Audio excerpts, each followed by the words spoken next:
Assalamu alaikum. Welcome back to my channel. In today's video, I'm going to share with you how I made this bofrot, also known as toogbei or puff. If you want to make this bofrot same as mine, fluffy in the inside and crunchy on the outside, then watch this video to the very end. In a bowl, I'll add 2.5 cups of flour and add some sugar, but for the sugar, add it to your preference. So you will notice I added a lot of sugar because I was making it for my kid. So I added some salt, and next I'm going to add some nutmeg, yeast, and give it a stir. So I'll stir the powdered ingredients first because I don't want anything to be lumpy in my mixture.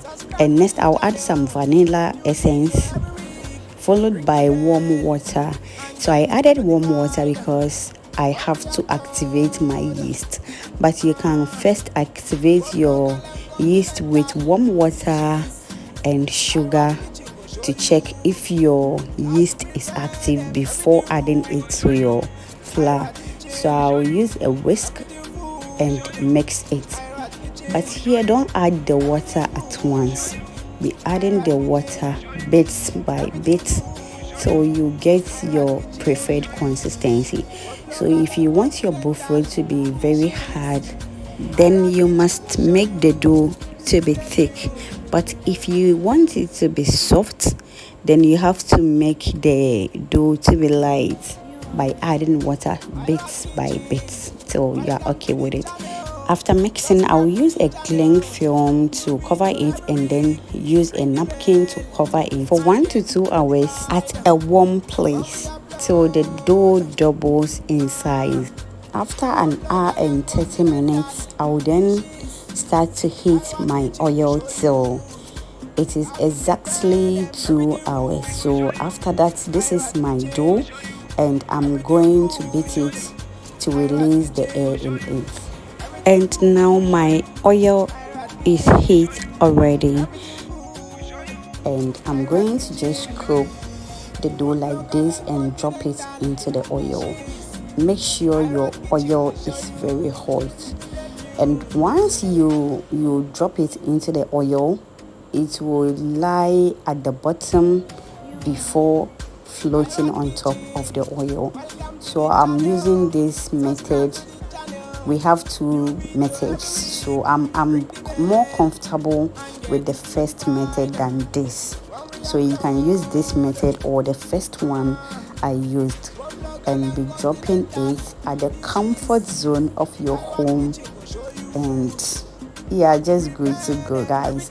So continue with this process till all the dough is finished, but make sure not to overload your pan, as too much of the bofrot in the oil might reduce the temperature of the oil, and that will slow your frying process, and the bofrot will absorb more oil. So I'll then be turning it from time to time because I don't want it to burn. So I'll be turning it from time to time till I'm okay with it. But just the way you're seeing me do, I'm just doing it this way for the bofrot to be turning by itself. So after some time, this is the outcome, and I'm just okay with the color.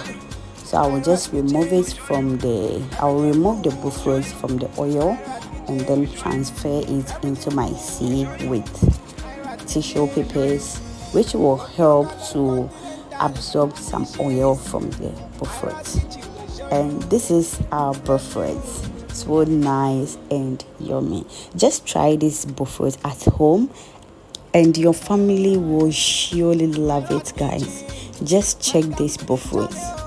I just wish you can hear the sound it made here, but unfortunately my girl was making too much noise, so I just can't make you listen to it, but wow, it was so crunchy on the outside and fluffy in the inside, just the way I want it. So I paired it with some Hausa cocoa, and this Hausa cocoa recipe will be dropped soon. Kindly subscribe to my channel, share my videos, and turn on your notification bell.